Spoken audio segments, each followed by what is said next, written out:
출애굽기 4장 24절에서 31절까지의 말씀입니다. 모세가 길을 가다가 숙소에 있을 때 여호와께서 그를 만나사 그를 죽이려 하신지라. 십보라가 돌칼을 가져다가 그의 아들의 표피를 베어 그의 발에 갖다 대며 이르되 당신은 참으로 내게 피난편이로다 하니 여호와께서 그를 놓아 주시니라. 그때의 십보라가 피난편이라 함은 할례 때문이었더라. 여호와께서 아론에게 이르시되 광야에 가서 모세를 맞으라 하시매 그가 가서 하나님의 산에서 모세를 만나 그에게 입맞추니 모세가 여호와께서 자기에게 분부하여 보내신 모든 말씀과 여호와께서 자기에게 명령하신 모든 이적을 아론에게 알리니라. 모세와 아론이 가서 이스라엘 자손의 모든 장로를 모으고 아론이 여호와께서 모세에게 이르신 모든 말씀을 전하고 그 백성 앞에서 이적을 행하니 백성이 믿으며 여호와께서 이스라엘 자손을 찾으시고 그들의 고난을 살피셨다 함을 듣고 머리 숙여 경배하였더라. 오늘 주신 말씀 출애굽기 4장 24절에서 31절 말씀을 통해서 모세를 죽이려는 하나님이라고 하는 제목으로 주님 주신 은혜를 함께 나누겠습니다.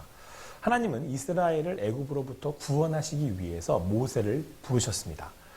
그는 하나님의 놀라운 능력을 보게 되었고 또한 하나님의 말씀을 듣고 이제는 하나님의 말씀 가운데 지팡이를 의지하여서 능력의 지팡이, 하나님이 주신 지팡이를 의지하여서 애굽의 바로에게로 나아가게 됩니다. 이제는 말씀으로, 믿음으로, 하나님 주신 능력으로 꽤나 당당하게 걸어가는 그의 모습을 그려볼 수 있습니다. 이전에 동포들을 구원하고자 했던 그의 마음이 다시금 되살아나 감격과 감동으로 그 발걸음이 당당하게 또 힘차게 옮겨가지 않았을까 그런 생각을 해보게 됩니다. 그런데 가는 여정 중에 너무나도 뜬금없는 일이 벌어집니다. 하나님께서 그를 죽이려고 하신 겁니다. 성경은 이외에 전후 설명을 하지 않습니다. 그냥 갑자기 벌어진 일이에요. 그냥 길을 가다가 숙소에 있는 모세를 하나님이 죽이려고 하셨다는 겁니다. 아니, 부르실 때는 언제고 그렇게 안 가겠다고 하는 사람을 달래고 설득하고 막 얼레고 하셔서는 이제 가겠다고 하는 모세를 죽이신다. 무슨 변덕이신지. 이때 아내 드보라가 모세를 살리게 됩니다. 역시 여자가 남자를 살리죠. 돕는 배필로 붙이시는 이유가 있죠.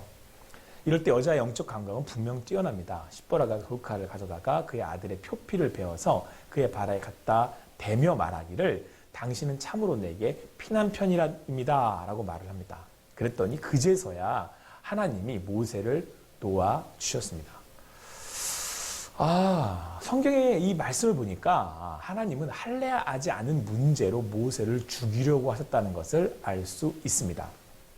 물론 좀 설명을 해주시지라고 하는 마음도 듭니다만은 아마도 모세는 이것을 무시함으로 하나님께서는 그것에 대한 경고와 또한 이 말씀의 중요성을 강조하고자 하셨다고 생각을 합니다. 자, 그렇다면 이 할례의 중요성을 생각해 보아야 하는데요. 할례란 이스라엘 라마가 태어나면 얼마 안 있어 성기의 표피를 잘라내는 의식입니다.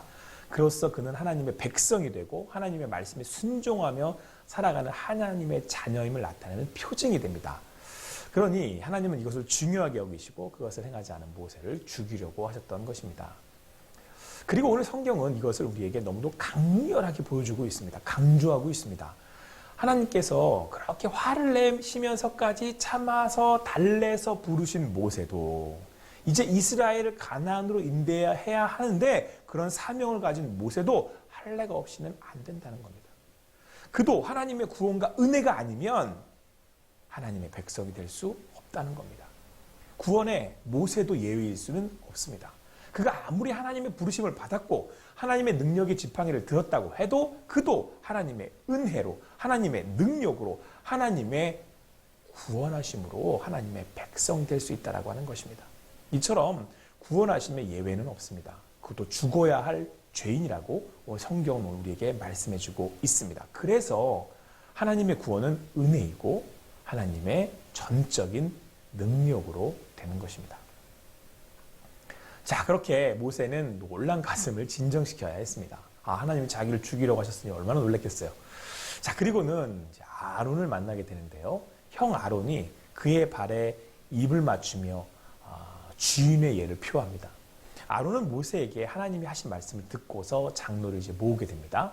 그러자 이제 아론이 모세를 대신해 하나님의 말씀을 전하고 그 백성 앞에서 이적을 행하게 됩니다. 그랬더니 백성들은 믿고 머리를 숙여 하나님을 경배하게 됩니다. 여러분, 사실 이 장면이 얼마나 감격스러운 장면인지 모릅니다. 자기를 오해해서 고발했던 이들이 그런 동포들이 이제는 머리를 조아려서 하나님을 경배합니다.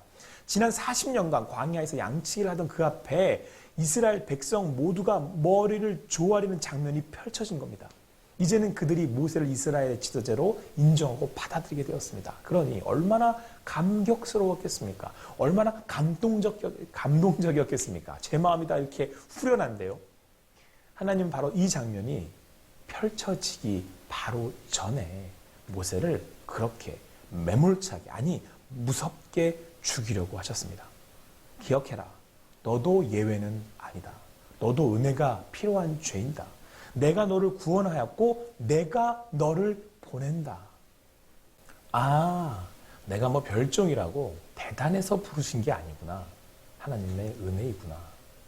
라는 것을 모세는 깨닫게 됩니다. 하나님이 구원하셨기에, 하나님이 불러주셔서 보내셨기에 오늘 이 자리에 이렇게 하나님의 사람으로 있습니다. 바로 이 자리에 섰을 때, 바로 그 자리에 섰을 때 이것을 잊지 말라고 오늘 말씀하여 주신 겁니다. 지금 저희가 살아가는 인생에 이런저런 영광받는 자리들이 있습니다. 인생을 살아서 이제는 내가 이만큼 했지 싶어지는 그런 자리가 있습니다. 그럴 때 구원의 은혜를 기억하시기 바랍니다. 결코 내가 내 능력으로 내 힘으로 이룬 것이 아님을 하나님이 인도하셔서 하나님이 주셨으며 하나님이 세우셨음을 깨닫게 될 것입니다. 그럴 때 모세는 모세일 수 있습니다. 여러분, 이런 이야기가 있습니다. 예수님이 예루살렘에 입성하실 때 사람들이 하도 환호하니까 탔던 어린 나귀가 자신이 그리 뭐 그렇게 대단한 존재가 된 줄 알고 착각했다라고 하는 이야기죠.